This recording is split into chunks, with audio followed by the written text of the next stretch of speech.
नमस्कार मित्रांनो, मी हेमंत देसाई ऑफिशियल या माझ्या यूट्यूब चॅनलमध्ये आपलं मनापासून स्वागत। मतदार याद्यांच्या गोंधळावरून सतत चर्चा सुरू आहे आणि नुकताच महाविकास आघाडी, त्यामध्ये शरद पवार, उद्धव ठाकरे, काँग्रेसचे नेते आणि शिवाय राज ठाकरे यांनी एक सत्याचा मोर्चा काढला होता। या सत्याचा मोर्चा काढला, त्याला परवानगी देण्यात आली नाही पोलिसांची। हे सरकार किती क्षुद्रपणा करतं। विरोधकांनी मोर्चा काढला तर त्याला विरोध करायचा, विरोधी पक्षाच्या नेत्यांवर गुन्हे नोंदवायचे, आणि जेव्हा मूक मोर्चा काढला किंवा मूक आंदोलन केलं भाजपने, त्यावर काहीही गुन्हे नोंदवले नव्हते। त्याबद्दल जेव्हा विरोधकांनी प्रश्न विचारले की ही एकतर्फी कारवाई का, तेव्हा त्यांच्यावरती गुन्हे नोंदवण्यात आले। त्यावेळी भाजपचा एक तरुण आणि भंपक प्रवक्ता म्हणाला की विरोधी पक्षांच्या आंदोलनामुळे वाहतुकीत सर्व अडथळा येत होता, सर्वसामान्यांना त्रास होत होता, आणि आमचं आंदोलन मात्र शांततेने चालू होतं आणि कोणालाही काहीही त्रास होत नव्हता। भारतीय जनता पक्षाने एक ठळक उदाहरण सांगतो मला। पुण्यामध्ये गेल्या वर्षी किंवा 1.5 वर्षापूर्वी पुण्यामध्ये बालगंधर्व रंगमंदिर परिसरात भाजपचं आंदोलन नाही, भाजपच्या एका मोठ्या मेळाव्यामुळे, अधिवेशनामुळे संपूर्ण वाहतूक पूर्णपणे अराजक निर्माण झालं होतं। लोकच वैतागली होती, चिडली होती। त्याबद्दल भाजपने कधी माफीही मागितली नाही। भाजपच्या अनेक मोर्चांमुळे लोकांना प्रचंड त्रास झालेला आहे, पण त्याबद्दल कधी त्या विरोधात विरोधक काही बोलले नाही। त्यांच्या विरुद्ध तशा प्रकारच्या केसेस किंवा सूडबुद्धीने कारवाया झाल्या नाहीत। इतका क्षुद्रपणा आणि बेशरम युक्तिवाद हे भारतीय जनता पक्ष आणि त्याचे प्रवक्ते आणि नेते करत असतात। मुद्दा तो नाही आता। मुद्दा असा आहे की देवेंद्र फडणवीस हे काय म्हणाले, बिहारचा दौरा, जंगी दौरा आटोपून तुफान भाषण करून ते इथे आले आणि त्यांनी असं वक्तव्य केलं की ज्यांची नोट चोरी बंद झाली त्यांना व्होट चोरीची आठवण झाली, त्यांना पराभव समोर दिसतो आहे, या निवडणुकीत जिंकू शकत नाहीत हे त्यांना माहिती आहे। अशा प्रकारची टीका देवेंद्र फडणवीस यांनी केली। आता जेव्हा विरोधक मोर्चा काढतात किंवा विरोधक निवडणूक आयुक्तांकडे, निवडणूक अधिकाऱ्यांकडे जातात, सनदशीर मार्गाने जे जे प्रयत्न करता येतील ते करतात, प्रेझेंटेशन करतात। आदित्य ठाकरेंनी प्रेझेंटेशन केलं, स्वतः राज ठाकरे यांनी त्यांच्या मेळाव्यांमध्ये, त्यांच्या सभांमधनं अनेक मुद्दे मांडले। 2017 पासून ते हे मुद्दे मांडतात आणि एक त्यांचं वाक्य मला आठवते अजून, की आम्हाला मतं पडली विधानसभेला, लोकांनी मतं टाकली, पण यंत्रामध्ये ती पडली नाही। स्पष्टपणे ते बोलले होते आणि अत्यंत शार्प कमेंट होती त्यांची। मी त्यांनी त्याबद्दलच संशय व्यक्त केला होता। व्हीव्हीपॅट मशीनचा त्यांनी मुद्दा उपस्थित केलाच, त्याच्या अगोदर EVMचाही मुद्दा उपस्थित केलेला होता, पण ते सोडून द्या। मतदार याद्यांच्या साफसफाईबद्दल ते सातत्याने बोलले होते, बोलत असतात। पण देवेंद्र फडणवीस काय म्हणत होते की लोकसभेच्या वेळी तुम्ही गप्प बसलात, विधानसभेच्या वेळी पराभव झाल्यानंतर बोलायला लागलात तुम्ही। अरे लोकसभा आणि विधानसभा या मतदारसंघामध्ये मतदानामध्ये प्रचंड फरक झाला। महाराष्ट्रात असा कधीच झालेला नव्हता आणि इतका पूर्णपणे एकतर्फी निर्णय महाराष्ट्रात लागत नव्हता गेल्या कित्येक वर्षात, म्हणून संशय निर्माण झाला। अनेक वक्तव्य आली की 20,000 मतं मी बाहेरून आणली, अशा प्रकारची अनेक वक्तव्य आली। काही जणांनी सांगितलं की आम्हालाच आश्चर्याचा धक्का बसला, आम्हाला विजय मिळाला म्हणून। राज ठाकरे तर म्हणाले की जर विजय झाला असेल तर जल्लोष असतो, विजयानंतर सन्नाटा, शांतता अशी कशी, का तेच पूर्णपणे धक्का झाल्याच्या अवस्थेमध्ये गेले होते। एखादा मुलगा, त्याला खात्री असेल की मी या परीक्षेत नापासच होणार आहे आणि त्याला अचानकपणे तो पहिला आला, तर जी अवस्था होईल ती भाजपची किंवा महायुतीची झालेली। आता एक लक्षात घ्या तुम्ही, जेव्हा फडणवीस असं म्हणतायत की विरोधक रडीचा डाव खेळतात, थोडक्यात खोटे नाटे आरोप करतात, निवडणूक आयोगावरती आक्षेप घेतात असं ते म्हणत होते. आणि तुम्ही दुसरा एक युक्तिवाद असो, कोर्टात जाता. उद्धव ठाकरे म्हणाले मी कोर्टात जाणारच आहे म्हणून. पण जेव्हा देवेंद्र फडणवीस असं म्हणतात रडीचा डाव, तेव्हा मग आशिष शेलार यांनी आज पत्रकार परिषद सकाळी घेऊन असेच आरोप केले. आणि ते आरोप करताना मात्र ते काय म्हणाले की त्यांनी अनेक अशी आकडेवारी दाखवली. जितेंद्र आव्हाडांचे मतदारसंघ असेल, वरुण सरदेसाईंचा मतदारसंघ असेल, अमित पटेल मतदारसंघ असेल, रोहित पवार, नाना पटोले, की त्या ठिकाणी अनेक मुसलमानांनी दुबार मतदान केलं. आणि राज ठाकरे त्याच्याबद्दल काहीच बोलले नाहीत वगैरे. हा इतका भंपकपणा आहे, इतका लबाड युक्तिवाद आहे. आणि मी तुम्हाला सांगतो की आशिष शेलार हे ॲडव्होकेट आहेत, पण त्यांना कधीही म्हणजे ते निवडून येत असतील, पण त्या कधीही लोकप्रिय नेते असा माणूस होत नाही. ते जेव्हा जेव्हा बोलतात ना, मी तुम्हाला सांगतो, त्यांचं आणि आपलं काही भांडण नाही, परंतु ते जेव्हा जेव्हा बोलतात तेव्हा ते एक भूमिका घेऊन, पवित्रा घेऊन काहीतरी बोलत आहेत. आत एखादी गोष्ट भिडलेली आहे आणि ती आपण मांडतो आहे असं वाटतच नाही कधी. ते युक्तिवाद करत आहेत, वकिली हुशारीने मुद्दे मांडतात असं वाटतं. प्रामाणिकपणाचा त्यांच्या व्यक्तिमत्वामध्ये मला ते अभाव जाणवतो. त्यामुळे त्यांचे मुद्दे जे आहेत ते इथे भिडतच नाहीत कधीच. भारतीय जनता पक्षाचे नेते म्हणून नाही, भारतीय जनता पक्षाचे अनेक नेत्यांचे, म्हणजे अटलजी बोलायचे तेव्हा खरं वाटायचं ते, रामभाऊ म्हाळगी बोलायचे तेव्हा खरं वाटायचं ते, किंवा राम नाईक असतील, असं लबाडीचा युक्तिवाद वाटायचं नाही त्यांचं. राम कापसे असतील, कितीतरी नेत्यांचे, आजो अडवाणीचं नाव घेणे, पण आशिष शेलार यांच्याबद्दल कधीच असं वाटलं नाही. ज्या काँग्रेसवर किंवा उद्धव ठाकरे यांच्या शिवसेनेवरती मुसलमानांचं लांगुलचालन करण्याचा आरोप ते सातत्याने करत, ते स्वतः मुसलमानांच्या मशिदीत किंवा मुसलमानांना भेटले आणि म्हणाले होते ते की आशिष कुरेशी असंही मला म्हणता येईल, अशा प्रकारचं काहीतरी वक्तव्य त्यांनी केलं. ते लांगुलचालन नव्हतं. सरसंघचालक मोहन भागवत जेव्हा मुस्लिम नेत्यांना भेटले, मशिदीत गेले, ते लांगुलचालन नाही. पण उद्धव ठाकरे किंवा सोनिया गांधी, राहुल गांधी मुसलमानांना भेटले तर ते लांगुलचालन असं त्यांना वाटतं. दुसरी गोष्ट म्हणजे हे लोक जे आहेत, राज ठाकरे यांनी ज्याप्रमाणे रझा अकादमीचा जो मोर्चा आणि त्यामध्ये काही पोलीस भगिनींचा विनयभंग झाला होता, मला आठवत आहे. त्यावेळी मी अगदी खूप टचमध्ये होतो या सगळ्याच्या. त्यानंतर लगेच चर्चासुद्धा झाली होती एका चॅनलवरती. अक्षरशः 10 मिनिटात मी तिथे हजर होतो आणि त्यावेळी खूप जोरात चर्चा रंगलेली होती. राज ठाकरे तिथे गेले आणि पोलिसांच्या बाजूने उभे राहिले. ते रझा अकादमीचे दादा गिलकंटींची हुल्लडबाजीसुद्धा आम्ही बघितलेली आहे. जो मोर्चा चालला होता त्या प्रत्येक रेल्वे स्टेशनवर ते हुल्लडबाजी करत चाललेले होते आणि त्यामध्ये दादागिरी आणि दहशतीचा एक वास होता, धर्मांधता होती. त्याला राज ठाकरे आणि मनसेने अंगावर घेतलं.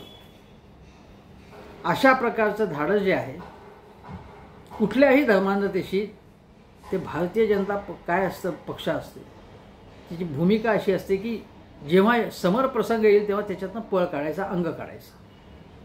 संयुक्त महाराष्ट्राच्या आंदोलनात सुद्धा आघाडीवरती हा त्यांचा जनसंघ कधीच नव्हता. ज्यावेळी बाबरी मशीद प्रत्यक्ष पडली घुमट, त्यावेळी लालकृष्ण अडवाणी तिथे होते.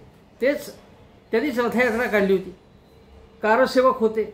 आणि जेव्हा तो पाडण्याची कृती झाली तेव्हा एक गोंधळ निर्माण झाला. तेव्हा अडवाणी अचानकपणे मोठमोठ्यांनी म्हणायला लागले, अरे मेरी सिक्युरिटी की आहे, कहाँ है मेरी सिक्युरिटी किधर आहे. अडवाणी स्वतः घाबरले होते. सुंदरसिंग भंडारी जे भारतीय जनता पक्षाचे उपाध्यक्ष होते ते म्हणाले आमचा काही संबंधच नाही याच्याशी म्हणून. त्यांनी हात वर केले एकदम. तेव्हा बाळासाहेब ठाकरे म्हणाले की जर त्यामध्ये माझे शिवसैनिक असतील तर त्यांचा मला अभिमान. आता बाबरी मशीद पाडण्याची कृती मला अजिबातच मान्य नाही. पाडणं कायदेशीर मार्गाने तुम्ही न्याय मिळवा, काय मिळवायचं, पण बाळासाहेब ठाकरेंनी भूमिका घेतली आणि त्यामागे ते उभे राहिले. उलट आडवाणी आणि भंडारी यांचं एकूण वर्तन बघा, त्यांची वक्तव्य बघा कशी होती. त्यानंतर आडवाणींनी माफी मागितली. मग म्हणजे तुमच्या नेतृत्वाखाली किंवा तुम्ही नेते होतात आणि आंदोलन झालं, घुमट पडला, मग त्याची जबाबदारी स्वीकारायची, मला अटक करा म्हणायचं. तसं नाही केलं. त्यांना त्यांच्या सुरक्षेची काळजी अधिक होती. हे एकूण लक्षात घ्या तुम्ही. ही मंडळी कशी आहेत, ही कधीही या बोटाची थुंकी त्या बोटावर करतील, टोपी फिरवतील. अजून एक उदाहरण सांगतो. तुम्हाला वाटेल की विषय भरकटतोय, पण सांगतो मी की ओबीसी किंवा एकूण जातवाद जनगणनेची मागणी राहुल गांधी करत होते. त्यावेळी हे जातीयता म्हणजे जातीभेद वाढवत आहेत असं मोदी म्हणाले होते. आणि बिहारची निवडणूक जवळ आल्यावरती त्यांनी ती मागणी मान्य केली मोदींनी.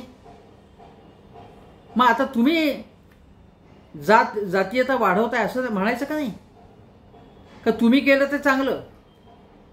ही मागणी मान्य झाल्याबरोबर जे राहुल गांधींवर टीका करतो ते फडणवीस आणि या महाराष्ट्रातला सगळा कंपू त्यांचा भाजपचा, ते मोदींची पालखी परत उचलायला लागले. अजून एक गोष्ट सांगतो. निवडणूक रोखे हे भारतीय जनता पक्षाचा खजिना फक्त भरण्यासाठी आहे आणि हे चुकीचा मार्ग आहे.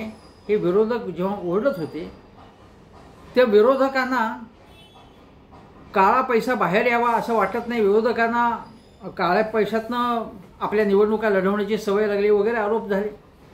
जेव्हा सुप्रीम कोर्टाने कान उपटून निवडणूक रोखे रद्द केले त्यावेळी मग आम्ही तर पांढऱ्या पैशातच सगळ्या निवडणुका लढवतो असं भाजप नेते म्हणायला लागले. आणि मोदींनी सांगितलं, हे न्यायालयाने चपराक लगावल्यानंतर मोदींची भूमिका काय असते, गिरे तो भी टांग ऊपर. ते म्हणाले की आम्ही हा त्यातल्या त्यात कायदेशीर मार्ग स्वीकारला होता की अधिकृतपणे पैसे मिळावे, चेकनी पैसे मिळावे किंवा रोखे अधिकृत असतात, काळा पैसा कमी व्हावा म्हणून. आता दुसरा मार्ग सांगावा त्यांनी. त्या आमचे इंटेन्शन, आमचे हेतू शुद्ध होते असं ते म्हणाले. म्हणजे आमचं चुकलं असं मानायला ते तयार नव्हतं.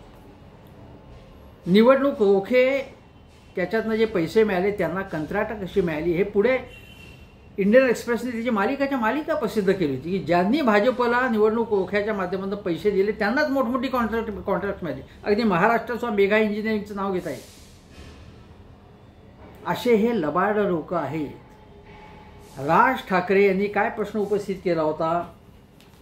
राज ठाकरे मोर्चामध्ये आणि त्यापूर्वी वारंवार काय म्हणत होते की मतदार यादींमध्ये दुबार मतदार आहेत आणि याबाबत आम्ही बोलत आहोत. जोपर्यंत मतदार याद्या त्याची साफसफाई होत नाहीत तोपर्यंत निवडणूक घेण्याची घाई कशाला. 5 वर्ष निवडणुका झाल्या नाहीत, मला वाटतं 5 नसतील 3 वर्ष निवडणुका झाल्या नाहीत, मग आणखी 1 वर्ष निवडणूक झाली नाहीत तर काय फरक पडतो. मतदार याद्या साफ करा, पारदर्शक करा, निवडणुका घ्या.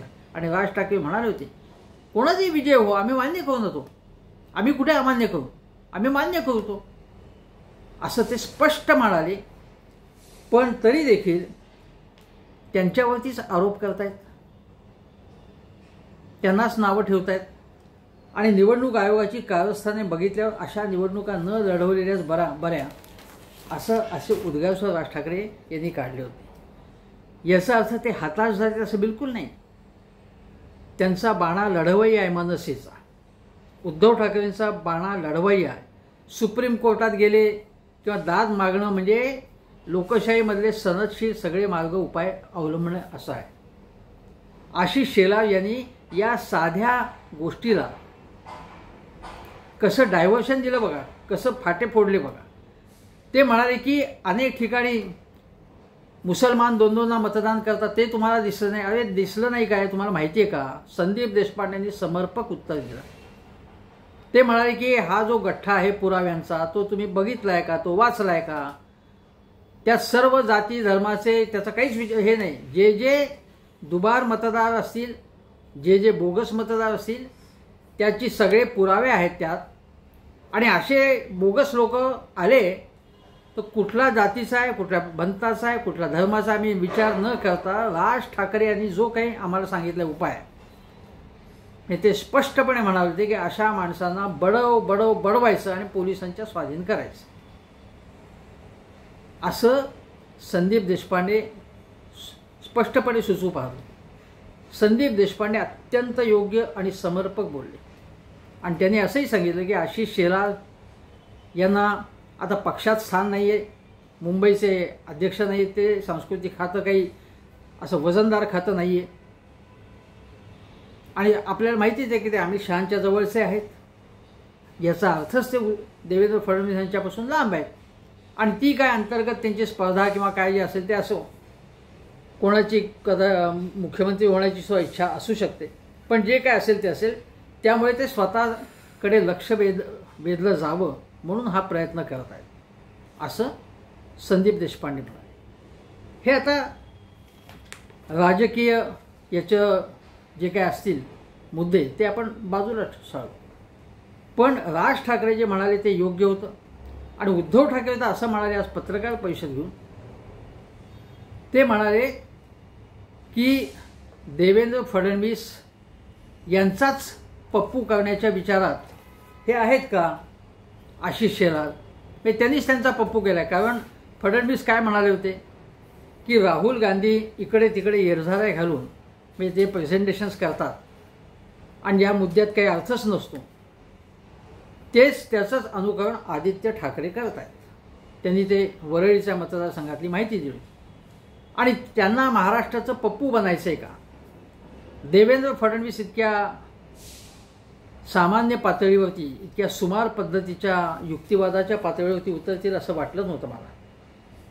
लोकसभेतील विरोधी पक्षनेत्याला पप्पू ठरवणं हा एक भंपकपणा आहे. हे अत्यंत चुकीचं आहे.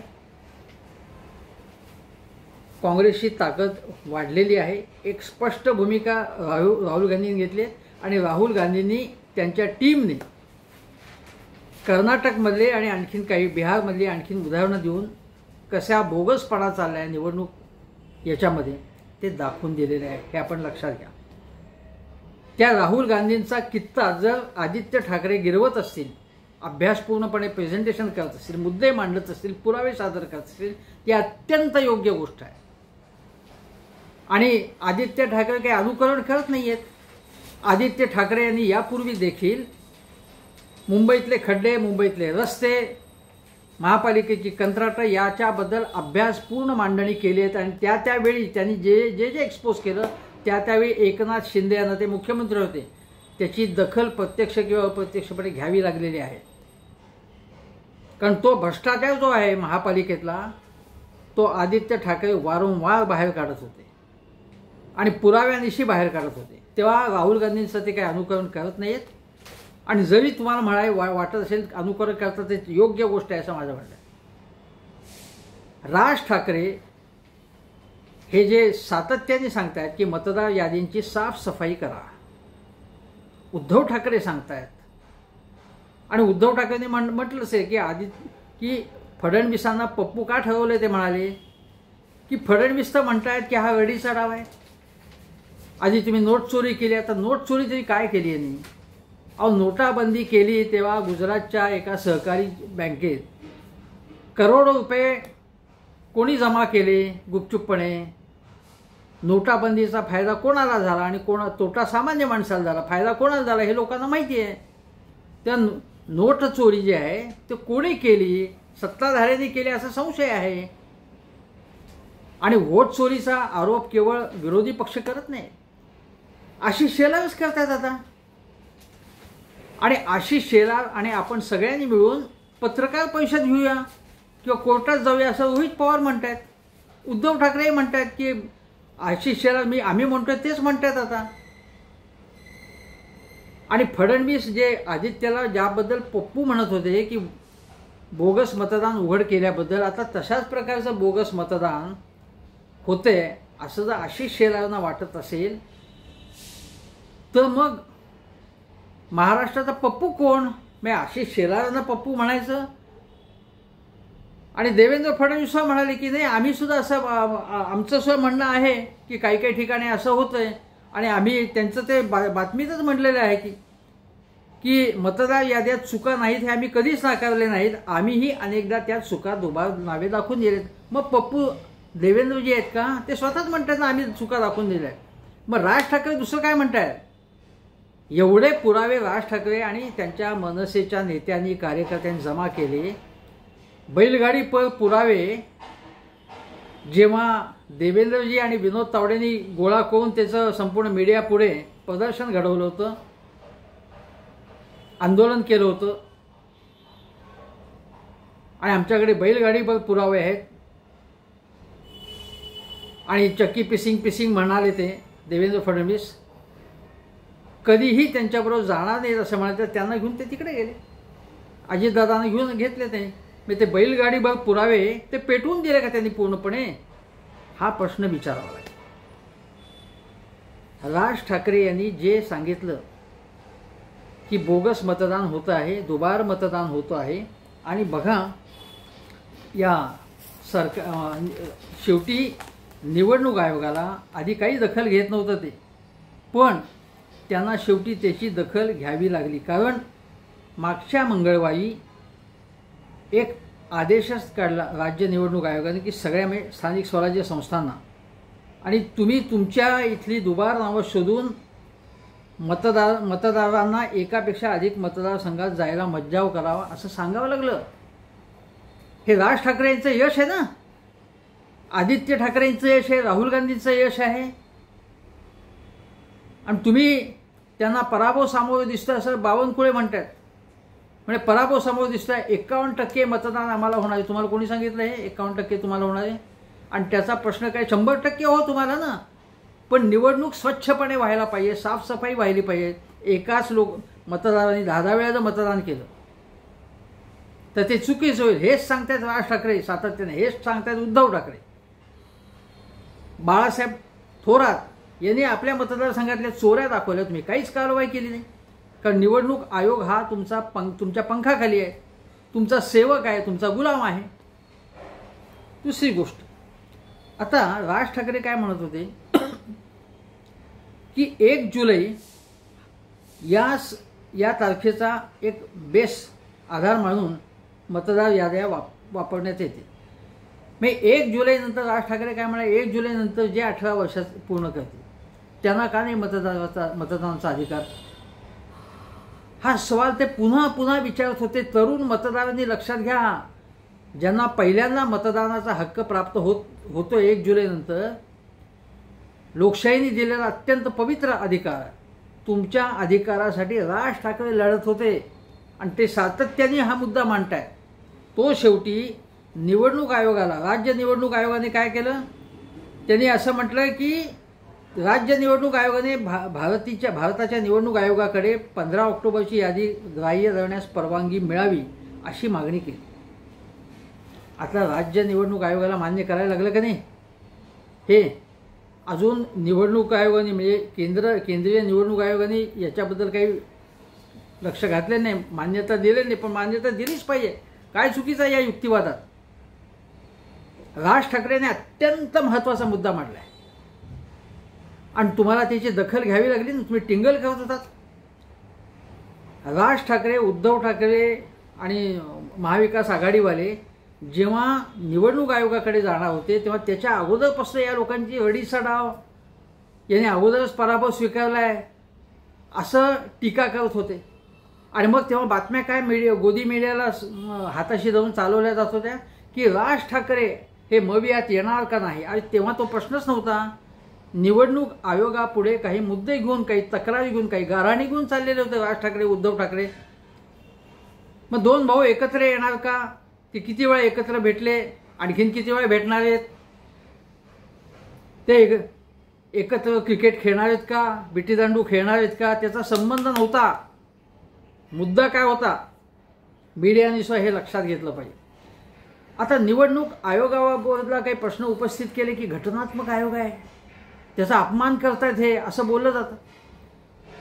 आता एकनाथ शिंदेचे बॉक्सर संजय गायकवाड ते काय म्हणाले, ते म्हणाले की आमच्या एरियात एक महिला नगराध्यक्ष आहे आणि तिने 4-4 वेळा आम्ही एकाच एरियात 4-4दा काय मतदान केलं वगैरे.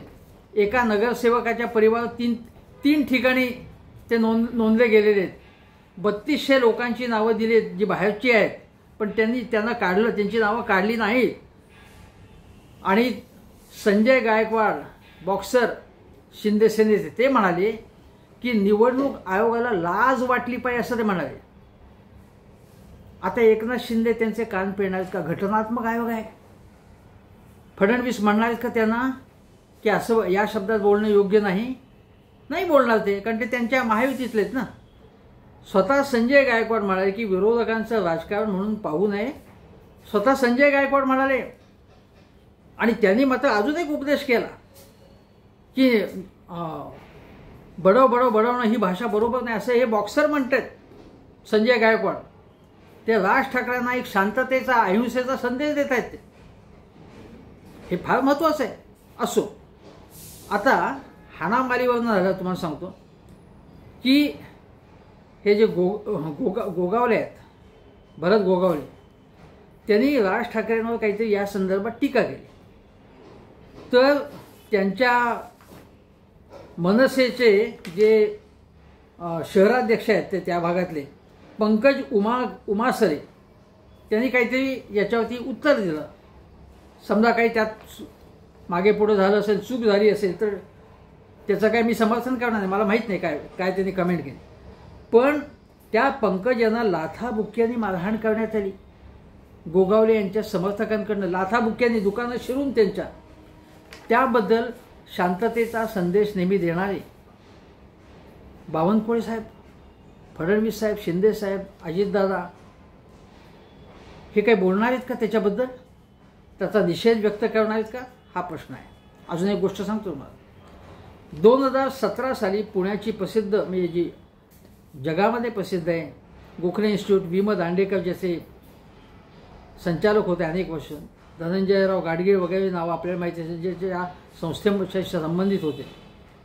त्या संस्थेने सर्वे केला आणि त्यामध्ये म्हटलं होतं की 50% लोक हे मतदार यादीतील गोंधळामुळे मतदानच करत नाही. 50%.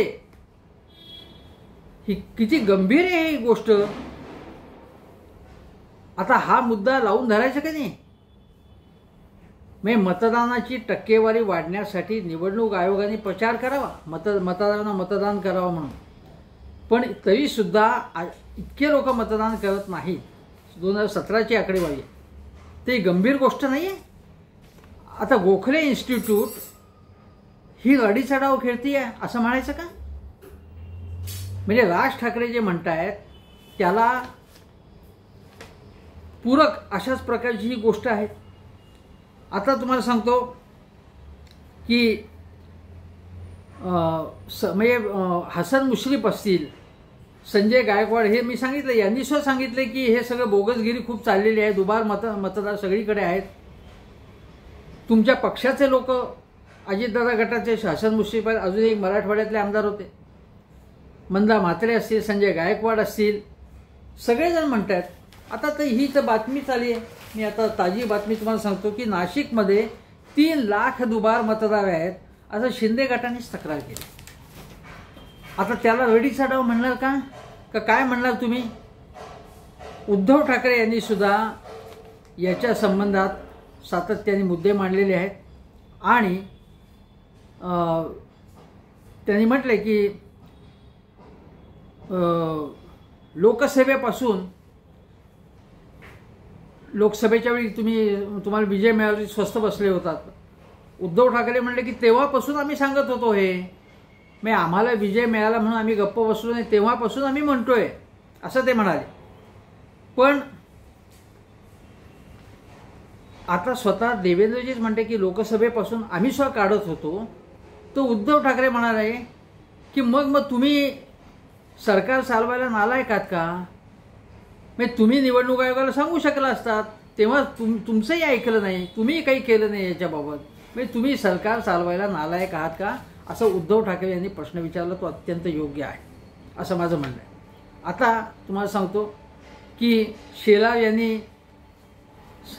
सांगितलं की जे मराठी मतदार आहेत त्यापैकी काही मराठी आहेत, काही दलित आहेत, तेच तुम्हाला दिसले हिंदू आहेत.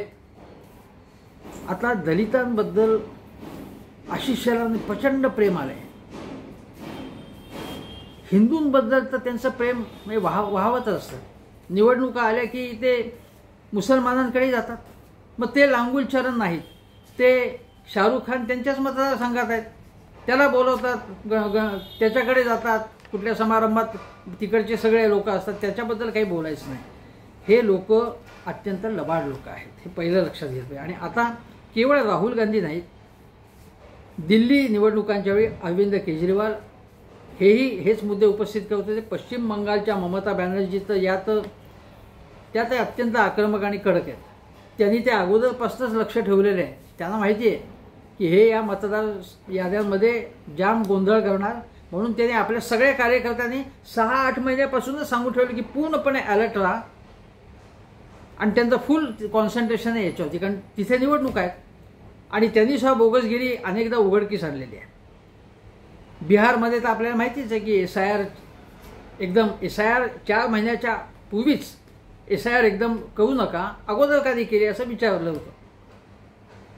पुरावा म्हणून मतदारांचा पुरावा म्हणून आधार कार्ड मानणार नाही असं जेव्हा निवडणूक आयोगाने पवित्रा घेतला, तेव्हा सुप्रीम कोर्टाने सणसणीत चपराक लगावली आणि त्यांना तो मान्य करायला लागला.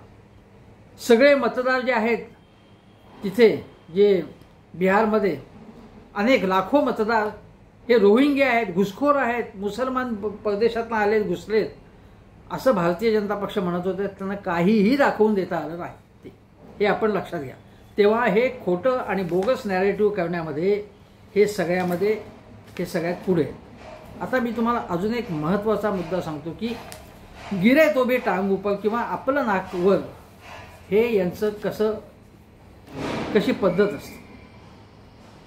शेतकऱ्यांची कर्जमाफी, शेतकऱ्यांची कृषी कायदे जे आहेत ते नरेंद्र मोदी जेव्हा त्यांना रद्द करायला लागले शेतकऱ्यांच्या आंदोलनामुळे, त्याच्या अगोदर काय आरोप करत होते, त्यात खलिस्तानी घुसलेत, देशद्रोही घुसलेत. आणि मग जेव्हा मागे घ्यायला लागले त्यांना, आणि मग म्हणाले की मागे घेतले असले तर हे मी जे केले ते योग्यच होतं, हे आज न उद्या शेतकऱ्यांना कळेल असं ते म्हणाले. हाच फॉर्मॅट हा देवेंद्रजींचा आहे. माझं काहीही चुकलं नाही, चुकतच नाही, माझं नाक नेहमी वर राहणार, हा देवेंद्रजींचा फॉर्म्युला आहे. म्हणजे बघा की छगन भुजबळ हे जेव्हा महाविकास आघाडीत होते तेव्हा त्यांचं आणि देवेंद्रजींचं ओबीसींच्या प्रश्नावर मोठं युद्ध रंगलं होतं. हरी नरके तेव्हा हयात होते, ते छगन भुजबळांना सगळा युक्तिवाद पुरवत होते, तेही लढत होते. छगन भुजबळ जेव्हा महायुतीमध्ये टुणकन उडी मारली त्यांनी, त्या भुजबळ एकदम देवेंद्रजींचं समर्थन करायला लागले, दोघे हम एक हे म्हणायला लागले. आणि जे भुजबळ हे सर्व दोषयुक्त आहेत असं देवेंद्र फडणवीसांचे सहकारी म्हणत होते, ते त्यांचा गौरव स्व करायला लागले. आणि भुजबळ तर देवेंद्रजींचा गौरव करायला लागले अचानकपणे, आणि अजूनही करतात. मनोज जरांगे यांनी जेव्हा आंदोलन सुरू केलं, अनेकदा केले आंदोलन, तेव्हा मग छगन भुजबळांना त्यांच्या दिशेने सोडण्यात आलं. आणि मग जरांगेंचं इथे आझाद मैदानावरती आंदोलन झालं, तेव्हा अन्न पाणी द्यायचं नाही, त्यांच्या कार्यकर्त्यांना मिळू नये अशी व्यवस्था, सगळ्या दुकानं बंद करायची वगैरे सगळे प्रकार झाले. मग कोर्टाच्या माध्यमातून ते आंदोलन बंद कसं करता येईल हे बघण्यात आलं. मनोज जरांगे यांच्या मागण्यांवरती टीका करण्यात आली भाजपच्या लोकांकडून, फडणवीसांच्याकडनं. आणि मग त्यांनी त्यांच्या काही अनेक मागण्या मान्य केल्या. आता मग तुम्ही अगोदर त्यांच्यावर टीका करत होतात, त्याचं काय झालं? मनोज जरांगेंवरती प्रसाद लाड, प्रवीण दरेकर हे सगळे लोक एकदम बरसत होते, कारण मनोज जरांगेंनी देवेंद्रजींना टार्गेट केलं होतं, त्यांच्यावर टीका करत होते. देवेंद्रजी मुख्यमंत्री होते, मग अचानकपणे हे शांत झाले, कारण देवेंद्रजींनी जे काही मागण्या मान्य केल्या, ज्या मागण्या चुकीच्या आहेत असं जर वाटत होतं भाजपला, तर मागण्या का मान्य केल्या? जरांगेंवर इतके टीका का करत होता तुम्ही? आणि मग त्या मागण्या मान्य झाल्यावरती देवेंद्रजी कसे मोठे हे सांगायला लागले हे लोक. हे यांची स्ट्रॅटेजी आहे. बच्चू भाऊ कडू यांनी शेतकऱ्यांच्या मागण्यांवर, ते आणि राजू शेट्टी असतील, कॉम्रेड अजित नवले असतील, या सगळ्यांनी आंदोलन सुरू केलं. तेव्हा त्यांच्यावरती टीका करण्यात आली. मग बच्चू भाऊंची काहीतरी अजून काही प्रकरणं बाहेर काढून ती मीडियामध्ये देण्यात आली. काही लोकांनी बच्चू भाऊ हे कसे ढोंगी आहेत अशी टीका सुरू केली. शेवटी त्यांच्या मागण्या मान्य करायला लागल्या आणि कर्जमाफी आम्ही जूनपर्यंत देऊ असं सांगण्यात आलं. मग देवेंद्रजी अगोदर जे म्हणत होते की योग्य वेळ मलाच समजते आणि योग्य वेळी करू, मग योग्य आता कशी समजली तुम्हाला आंदोलन झाल्यानंतर? आणि बच्चू भाऊंचं आंदोलन सुरू असताना त्यांच्या अंगावरती लोक सोडलेले होते, टीका करत होते लोक. आणि आता त्या शेतकऱ्यांच्या मागण्या मान्य केल्यावरती देवेंद्रजी मोठे कसे असं महायुतीचे लोक सांगायला, आम्ही मागण्या मान्य केल्या. हे यांची लबाडी कशी आहे सांगतो. आता लव जिहाद, लँड जिहाद असे मोर्चे निघाले 1-2 वर्षांपूर्वी, सातत्याने निघत होते बघा नितेश आणि अमुक तमुक लोक. मग आता आणि मग फडणवीसांनी सांगितलं की आम्ही लव जिहादच्या संबंधी कायदा करण्यावर एक कमिटी नेमली आहे. काय झालं त्याचं? लव जिहादमुळे सगळ्या महाराष्ट्रात वातावरण गलिच्छ झालेलं आहे. धर्मांतर मोठ्या प्रमाणात होत आहे. लव जिहादची अनेक प्रकरणं समोर येत आहेत असं जे म्हणत होते. मग करायचं ना कायदा पटकन, का नाही केला? कारण तुम्हाला निवडणुकांसाठी वातावरण एक तयार करायचं होतं, म्हणून तुम्ही धार्मिक ध्रुवीकरणासाठी ते केलं. हे आपण नीट समजून घेतलं पाहिजे की यांचं राजकारण कशा प्रकारचं आहे. हे एक एक उदाहरणं मी सांगतोय तुम्हाला की मुद्दामूनच हे कशा प्रकारचं राजकारण हे करतात. आणि यामुळे या सगळ्या राजकारणाला बळी पडण्याचं कारण नाही. आता एक शेवटचा मुद्दा तुम्हाला सांगतो, तो असा की हे महापूर आल्यानंतर यांनी काय सांगितलं की दिवाळीच्या अगोदर मी 31,000 कोटी रुपये देतोय म्हणून. आता आणि देणार 8,000 कोटीच मिळाले असं मुख्य सचिवांनी जाहीर केलं. मग त्यांनी त्याच वेळी सांगितलं की दिवाळीच्या अगोदर नाही मिळाले. मग सांगितलं की 11,000 कोटी पुढच्या वेळी देणार आहोत. पण 31,000 कोटी रुपयांचं वाटप दिवाळीपूर्वी करणार होतं, त्याचं काय झालं? फडणवीस सांगा तुम्ही. मग त्यांनी सांगितलं बघा की शेतकऱ्यांची मागणी आम्हीच मान्य केलेली आहे आणि उद्धव ठाकरे किंवा त्यांच्या अगोदरचा काँग्रेस लोकशाही आघाडी सरकारने शेतकऱ्यांसाठी काहीच केलं, मीच केलं सगळं असं फडणवीस सांगत होते. आणि तेव्हा ते कर्जमाफी करा स्वतः म्हणत होते, कर्जमाफी करा. उद्धव ठाकरेंनी कर्जमाफी न मागता दिली, अंमलात आणली प्रभावीपणे महाविकास आघाडी सरकारमध्ये.